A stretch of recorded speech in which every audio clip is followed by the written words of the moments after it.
Really? Where's your man? That's what they kept. What was the next word? Yeah. Well, it's good to have you back. Yeah. 2 nights in a row. Yeah. A rare treat for the listeners. Yeah. There you go. Sipping on his tea. So we got a good show coming up. Paul McGinley, 7:30. USPGA tomorrow. Yeah. Rory McIlroy declaring for Ireland. Yeah, no. Very good. Happy? Do you care? Well, I don't know. Fair play to him, yeah. It's his decision. I know declarations is your specialist mastermind topic. Declarations or Declan? Is it my topic? Is it? Yeah, that No, it's could be. not. That'd be a good one. You've got previous. Players who played for 2 countries could be your mastermind topic. Oh, can you imagine that? Well, it's funny though, because obviously Declan Rice, to put it mildly, annoyed you, but you love Diego Costa. Because Diego Costa's. What? I just like his style. I don't necessarily like his, his choices his he's made in beliefs. life. Yeah, I like exactly Right. how he is on the pitch. Okay. Yeah, Just say maybe double standards. I'd want to sign him. Pretty much the same if I was a club manager now. You'd want to sign Declan Rice, wouldn't you? Where would you rate Alfredo Di Stefano in the all-time greats, Kev? As in what? Traitor. What was his? What was his? 22. What was his 2 nationalities, Rich? He played for 3 different countries. 3, was it? Definitely played for 2. Yeah. I haven't that, pal. Yeah. No, well, each their own, isn't it? As a man, Yeah. Could you respect that? Great club player. As I would say, you know who you are. That's it. That's all. You know who you are. Kilbane. You know what you are. Yeah. Yeah. So Paul McGinley, 7:30, Wednesday night rugby coming up. We'll have Keith Wood and Johnny Murphy joining us from 8 o'clock. Billy Lee, who is the Limerick football manager, they had a bit of a surprise win over Tipperary, I think it's fair to say. Ever so slightly. First win in 7 years. So Limerick were second from bottom if you were to go through the entire ladder for the league campaign, only London below them, and they beat Tipperary, who played in Division 2. Is that fully quantified as a shock? It does. Yes, it does. And I think based on last year, because we were talking about the multitude of things we were talking about before we came on here. It was an interview that Billy did last year, whereby I think they just lost in the championship, and he was railing against the setup that was there for the Limerick footballers. Yeah, this was after the Clare game, where I think players were being pulled out of the match about 3 hours beforehand. Yeah, and he was talking about the setup and the training, and the things were just basically at a really suboptimal level for inter-county football. So he's got them organised, he's got them more settled, and I was just saying, where's it come from? I saw the result. Well, the results clearly weren't there in the league. We'll chat to him about what happened over the course of a couple of months, and maybe they were trying to peak for this championship campaign. The problem being it's easy to say that now. The problem being the Limerick football manager is that you're peeing against the wind if you're complaining. You're the All-Ireland hurling champions, one of the great fairy tale stories. If you're moaning about resources, everyone's like, but we're hurling county now. We're hurling county now, We'll take that. Yeah, well. Cork next, though. Cork suddenly worried, aren't they? Yeah. Would they beat them? Well, if Tip had won, Tip probably would have been expected to beat Cork. Yeah. So you wouldn't bet against it. Dan McDonald on the football show as well. We're going to go through as well a very interesting topic for the football show as well. We're going to pick our 6 players outside the top 6 that the top 6 should be signing. Yeah. Catchy, eh? It was great. Yeah, that was Nathan's one there. 666. Yeah, but what's excluded? I mean, immediately. So what would you think, Richie, if I said that? What would you think if what would be the criteria for players that can be selected? So 6 players. 6 players. From outside of the top 6. Top 6 in the Premier League, yes. You need that one, go on anyway. But it's in the Premier League. 6 players outside the top 6. With his initial question, in the Premier League. But that wasn't put to me initially. No, it was part of a review of the 6 players. Who's the first players outside the top 6? Who would they sign? Who's the first person Kilbane comes up with? You've got 14 different clubs in the Premier League. Quick maths there. 14 other clubs in the Premier League to choose players from. Who does Kilbane come up with? Jack Grealish. Yeah. Could well be a Premier League player. Yeah. But isn't 2 games. Didn't. It's on based on the season we've just seen. But you didn't explain that to me at the start. I didn't think it needed that much explaining. It wasn't that difficult. It seems like a convoluted premise. Yeah. Well, anyways, we're going with it. It's coming up on the football show. Dan McDonald as well, because I think that's the where season's coming to an end, isn't it? Yeah. One more season review. We've got a good game though tonight. I tell you, we've got a really good game. Looking forward to it. Leeds Derby tonight. That'll be a cracker. Are you worried? The playoffs have been really good. We're a bit worried about you, Kev, over the last couple of days. No, not about me. We've seen your role in Wigan's last day survival. Played very well in that. Did I? Set up 2 goals. Did I? I even forgot you were playing. Did you? But yeah, you put it up on Twitter. That was probably I would have to say though. I know you would give me a bit of stick on that, but I think it's probably the most important club game I ever played in that. Oh really? Game. Yeah, definitely the most important club game. How much was it worth back then? Well, they were called it the £100 million game then. That's what they called it. How much money? How much of a pay cut would you have had to take if Wigan were relegated? 50%? Yeah, maybe 33. Maybe 33, I think it was. Do you know what? I don't know off the top of my head. There was definitely a pay cut though. Could have been 50 or 33, I think, yeah. Something like that. Surely Kev's Mastermind Special Knowledge Round will be on either Oasis songs, Preston North End, or kicking a ball down the touchline and chasing after it like a loose horse. It's Fintan. That's very harsh, Fintan. Yeah, he's got a point though, hasn't he? Well, my point about us being worried is that match of the day too, you're a superstar talking about the Premier League. It's what you know. But you're taking a keen interest in the Championship. You know, after Keith Andrews' gig, I'm just worried, are you worried about being relegated from match of the day and you're going to have to go and focus on the Championship? We have to hang out with Clem. Not as glamorous. There's no one within the BBC that focuses on the Championship now, is there? So it's all Sky. Oh, you've Where's spotted. Clem? It's all Sky. What about Clem? Who's Clem? Mark Clement. Your mate, yeah. Yeah, there is, yeah. I suppose there is. No, I've always kept a keen eye on it anyway. I've always watched Championship football, and I do actually love watching the playoffs. I think it is great. Last night's game was brilliant. Playoffs are class. Yeah. Playoffs always remind me of getting in on a Monday when you were in school. But for some reason, the playoff final was on a Monday. On 3 o'clock, and in glorious sunshine. You're joining Reading and Bolton at 2-2. They're about to go to extra time and everybody's just going at it. Yeah. Brilliant. Yeah. Oh, those were the great days. Like but it's coming back. You see, the FA Cup is going to be exclusively on free-to-air television in the UK from 2021. Cha-ching! Right. Oh, look at this. That's a big smile on a man's face. BBC and ITV sharing the rights. Ah, right. Yeah, very good. No longer on BT Sports. So pretty much every game is going to have way more viewers. Yeah. So Leeds 1-up against Derby ahead of the second leg. Yeah. Who do you want to win? Derby's my old club, Nathan. You know. And your best mate's you don't coach remember there. that. You don't remember that, do you? Best mate's It's another one of the clubs there, Derby. That was on the farewell tour though, Kev, wasn't it? No, for Shea, of course I would. I'd want them. But there's maybe a special bit with him. He would love to see Leeds back in the Premier League as well. Whoever gets in out of the sides that were in there, I wanted West Brom to win out of the 4 actually. But I think Villa getting back in. I used to have a soft spot for Villa as a kid, so I used to like Villa. And so I don't know, Villa or Leeds. I wouldn't mind either. I'd like to see Leeds back in the Premier League. Yeah. Maybe there's part of me would want that. You've literally just said in some way or another that you support all 4 teams. No, but it's class. Well, Derby's no, but you're like, an old club. You used to play for Derby. You liked West Brom. You used to play for them as well. You'd like to see Leeds get back up, and you know half of the coaching staff. Well, I used to half support Leeds. I didn't really support all you lads support Premier League clubs like growing up. I didn't really support a Premier League club. I used to support Celtic as a kid growing up, and everyone thinks support. And then out of everyone, I used to support Villa only because of the Irish lads that used to play for them. So I used to like Villa as a kid. So.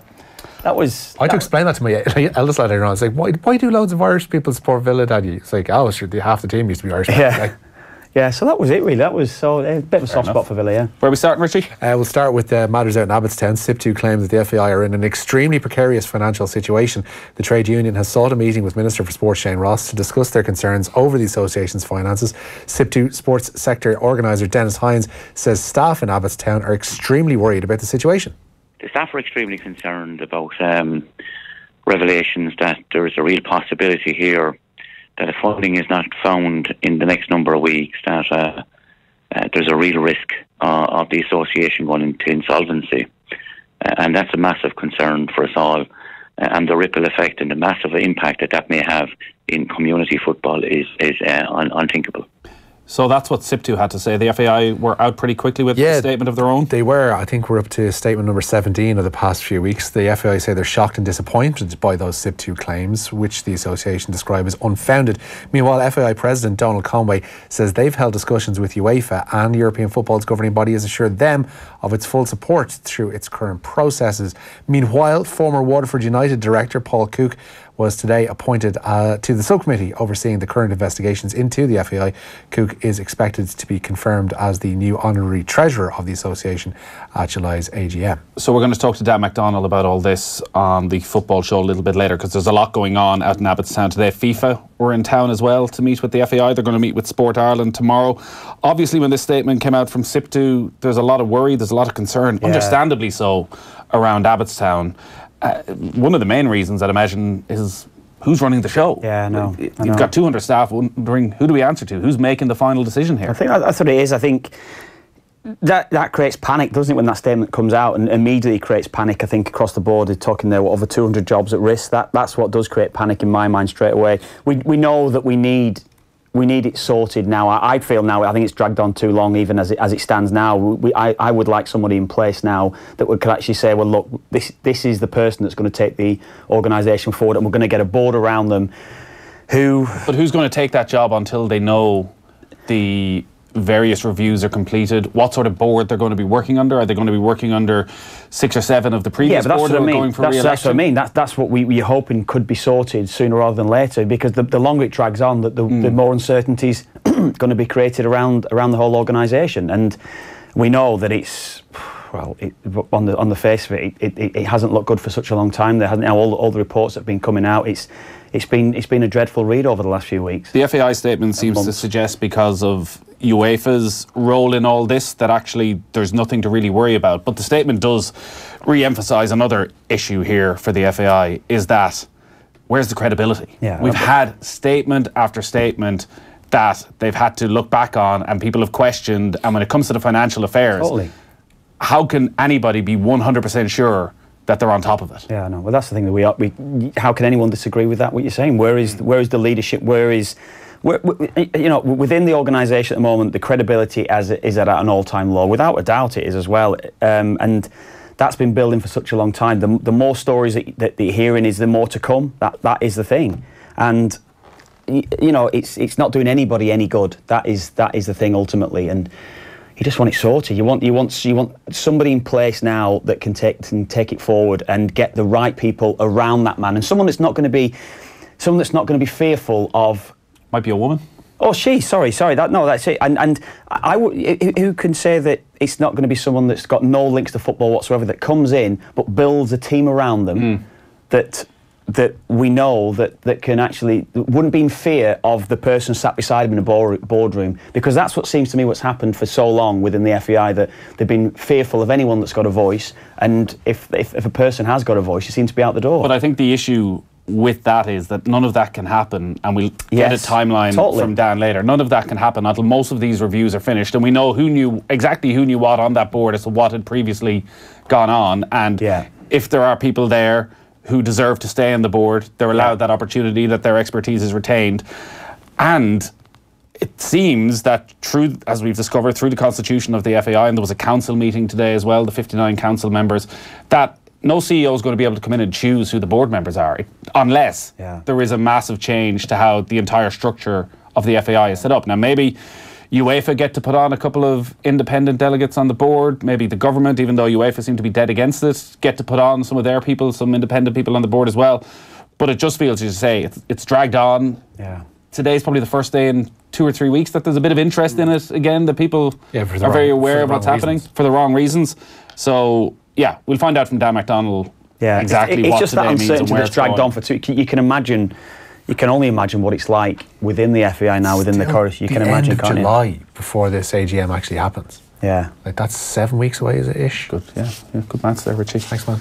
All this week, we got a brilliant prize again. Loads of great prizes at the moment. All this week, we're teaming up with Skoda to send one lucky off-the-ball listener to the Tour de France.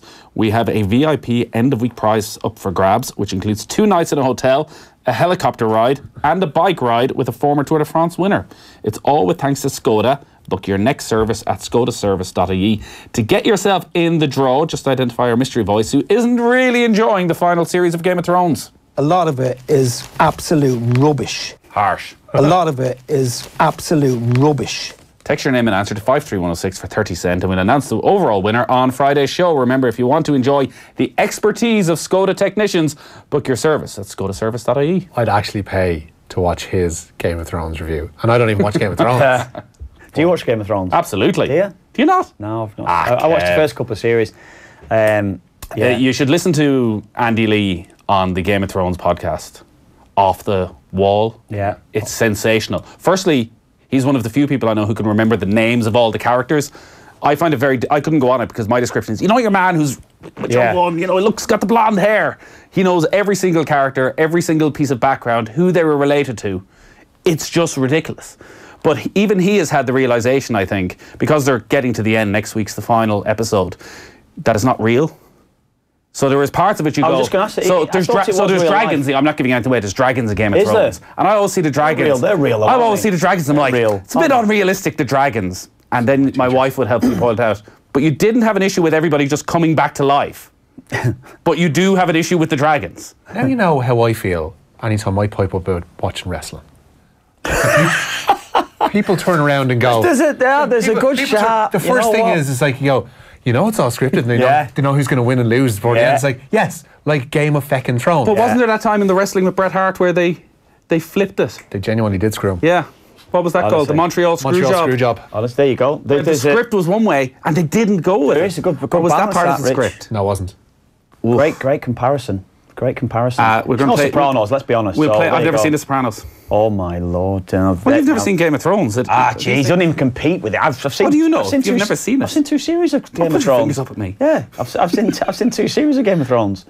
Secondly, he hadn't seen any. It's decent. No, he said he's seen the first 2. I just said He that. wasn't You don't even listen. That's the thing. JP was talking You about don't yours, even my listen. usual excuse. Honestly. We'll play you a clip of Off the Wall a little bit later. Yeah, there you go. As we mentioned earlier, Wembley awaits either Leeds or Derby tonight. Leeds holding a 1-0 first leg lead over Frank Lampard's side going into tonight's playoff second leg at Ellen Road. The hosts are without the injured Kamara Roof, but Patrick Bamford is back from suspension and plays up front for Leeds. Richard Keogh is in the heart of the Derby defence. While Philippe Coutinho's agent says the impending arrival of Antoine Griezmann does not mean that the Brazilian is being replaced at Barcelona. Who? Antoine Griezmann. That's how you pronounce it. It's Griezmann. It's not Griezmann, it's Griezmann. Richie. If there's anybody who's going to get this right, it's bloody well me. Right, yourself down there, pal. Andrea Bertolucci, or Bertolucci, as Nathan, I'm sure would call him, insists the former Liverpool playmaker will be staying at the Camp Nou, even if the French World Cup winner is signed this summer. Barca are set to pay Atletico Madrid €125 million for Griezmann's services after the 28-year-old informed Atleti hierarchy yesterday that he'll be leaving a year into his 5-year contract. Coutinho joined Barcelona in January of 2018, but has failed to make a decent impression since. You know a texter's serious when they start with Kevin instead of Kev. Yeah. Kevin is talking crap about Grealish. He's a mid-table player at best, nowhere near as good as Maddison, who's quality, says Cormac. I think Maddison is quality, but I personally think I watched the two of them last season as well. Maddison was very good. I thought Grealish was better than him last season when they both played in the Championship, and I think Maddison's ready for maybe the next step up himself as well. But I think Grealish is better. Yeah. More on that to come after 9. Yeah. Chris Hughton. Yeah, it looks like he won't be out of work for long. West Brom plan to meet with the former Brighton boss next week about spearheading their Championship promotion push next season. The Baggies lost to Aston Villa in their playoff semi-final last night and have been without a permanent manager since sacking Darren Moore back in March. Neil Warnock has confirmed that he'll remain Cardiff manager for next season. The 70-year-old has decided to carry on after holding talks with the club's chairman and chief executive following their relegation from the Premier League. Warnock says they need up to 6 new players in the summer to aid their promotion push. We're losing 3 of our main midfield players now with Gunnarsson, Camarasa and Ariata. We've obviously the lone player striker's gone back, Omar Niasse. So we've lost 4 and we've had 2 or 3 major serious injuries, which we hope they come back. So we've got to supplement the squad and it is. People don't realise how tough it is, the Championship. You know, you look at the teams that went down last year. I thought Stoke were probably the best equipped to come straight back. And yet they've not managed to do it. Swansea have had financial problems, and then you look at West Brom who went out last night. It is not easy in the Championship. It's a tough old league, and but we've got a group of players that's more or less seen it all, and they've now got to regroup. And I think we've matured as a club on and off the field. I thought we showed that at Old Trafford last weekend, and we've got to take that now into next season. Kev, some man for the old cup of tea. Can I get his cup of tea power rankings in order, please? Tetley's, PG Tips, Barry's or Lions from Mark?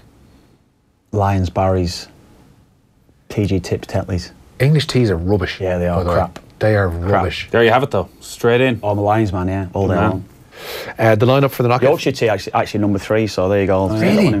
Yorkshire tea is better than Lions. Not a tea drinker. Sorry, better than green tea. It's better than PG. Hold on. Peppermint tea 1. Hang on. Green tea 2. Oh, Hang on. No green tea after about 7 in the evening, though. You struggle to sleep. Hang on. Nightmare. You're not going to give somebody lacquery about not watching Game of Thrones and then turn around a minute later and say, I don't drink tea. That's just wrong. Why were you putting on a Manchester accent? Don't know what that actually Suddenly you're was. in Coronation Street. Accuracy is not key. Yeah, green tea. Green tea. I don't know Tea with if an adjective is I not can't tea. accept green tea. I don't know. Well, it just doesn't seem right to me. Tea with an fine. adjective is not tea. I'm fairly sure we've got to that stage of the show where we're repeating ourselves, because we must have had a similar conversation Have we? about a year ago. Did we? Because I was sitting randomly at my desk on a Thursday afternoon and a big box came in of green and peppermint tea. Oh, yeah. Saying, don't listen to them, enjoy it. Lions is the one anyway. Bum. Can we stop the Which scabbing is- for free stuff? Wow. And make sure that I get some. The lineup for the knockout phase of the Electric Ireland Leinster Minor Football Championship will be completed tonight. All 4 sides in Group 1 highlight hope of progress, with Westmeath playing Carlow and Longford hosting Laois. They're not long on away, these games. The top 2 in Group 2 must go through the quarter-finals regardless of what happens, with current leaders Dublin away to Offaly, while defending champions Meath are currently 5 points to 1 up against Wexford, and Wicklow are facing Louth and Aughrim, with the winners likely to face the Dubs. Cork are also facing Clare in Phase 2 of the Munster Minor Football Championship tonight as well.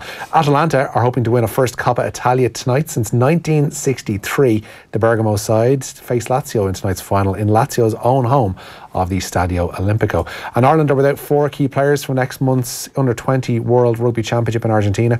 Grand Slam winning captain David Hawkshaw, influential flanker Scott Penny, out half Harry Byrne and wing Conor Phillips are all absent from Noel McNamara's extended 32-man squad. Leinster lock Charlie Ryan will captain the side in Hawkshaw's absence, and Ireland have been drawn in Pool B to face Australia, England and Italy. Paul O'Donovan, I'm fairly sure I saw him in the office earlier on. He was, yeah. But he's not going to Lucerne, I'll say that much. Oh. He's going to miss the European Rowing Championships, as the Olympic silver medalist is currently engaged in his studies, and his latest exams run up until early June. The younger O'Donovan is a 3-time European medalist, with his brother Gary, who instead will go it alone in the lightweight men's singles sculls. In all, Ireland are sending a crew of 10 to Switzerland for the championships, which run from May 31st to June 2nd.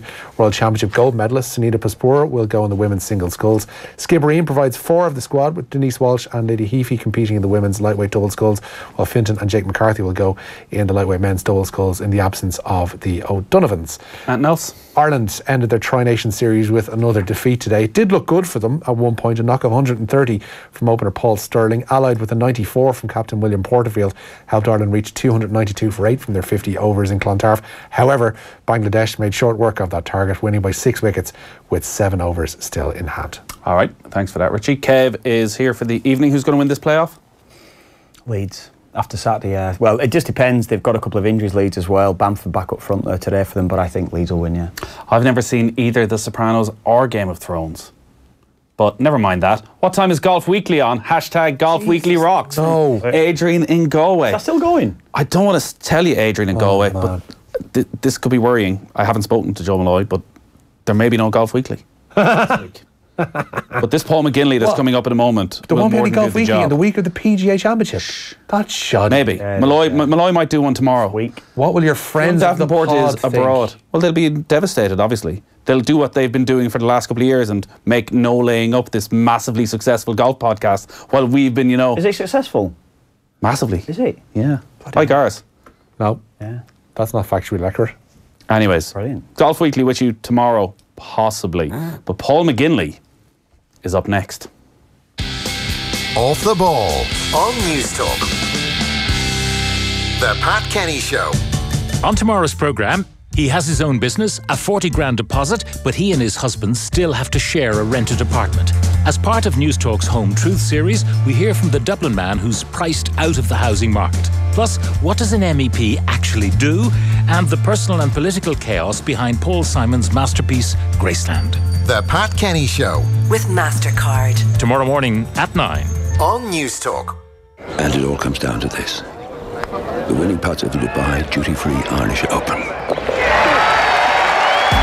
Come experience all the excitement of this